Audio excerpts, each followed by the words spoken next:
পটলের একই তরকারি বারবার খেতে কারই বা ভালো লাগে বলুন তো। তাই আমি মাঝে মাঝে কি করি, একটা ভর্তা বানিয়ে খাই। এই ভর্তার রেসিপিটা আমি সহ আমার ফ্যামিলির সবাই খুবই পছন্দ করে। আসসালামু আলাইকুম এভরিওয়ান। আজকে আমি আপনাদের সাথে আমার এই ভর্তা রেসিপিটা শেয়ার করব। তো চলুন, প্রথমে আমি কয়েকটা পটল কেটে ধুয়ে নিয়েছি। এখন সিদ্ধ করে নেব, ভালো মতো সিদ্ধ করে তারপর এটা আমি শিলনোড়ায় বেটে নিচ্ছি। আপনারা চাইলে ব্লেন্ড করে নিতে পারেন। বাটা হয়ে গেছে, এখন আমি কড়াইতে ফোড়ন দিয়ে দিব। প্রথমে 3-4টা শুকনা মরিচ একটু ভালোভাবে ভেজে উঠিয়ে নেব।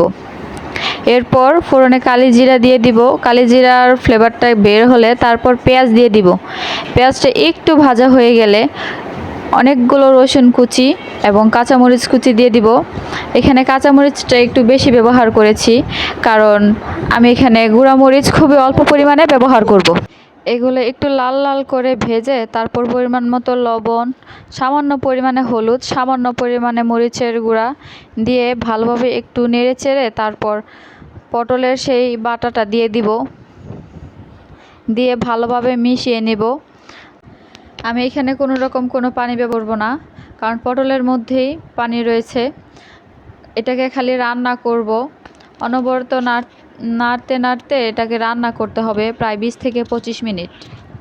এভাবে রান্না করতে করতে যখন এক পর্যায়ে দেখা যাবে এটার ছড়ায় যাইতেছে না, সব একসাথে লেগে রয়েছে, পর্যায়ে ভাজা শুকনা মরিচগুলা দিয়ে আরও বেশ কিছুক্ষণ ভালোভাবে ভেজে নিতে হবে।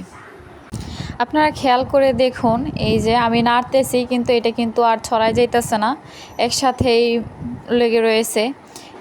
এরকমভাবে লেগে থাকলে বুঝবেন রান্নাটা শেষ। এখন আমি নামিয়ে নিতেছি। এই যে দেখুন কত সুন্দর হয়েছে ভর্তাটা, খেতেও অসাধারণ ছিল। আপনারা কিন্তু এই অসাধারণ ভর্তার রেসিপিটা বাসায় ট্রাই করতে পারেন। খুবই ভালো লাগবে আপনাদের কাছে এই ভর্তার রেসিপিটা। ট্রাই করে অবশ্যই কমেন্ট করে আমাকে জানাবেন। আর ভালো লেগে থাকলে একটা সাবস্ক্রাইব করে দেবেন, যেন আমার এরকম আরও সুন্দর সুন্দর রেসিপি আপনাদের কাছে পৌঁছে যায়। তো আজকে এই পর্যন্তই। ভালো থাকবেন সবাই। আল্লাহ হাফেজ।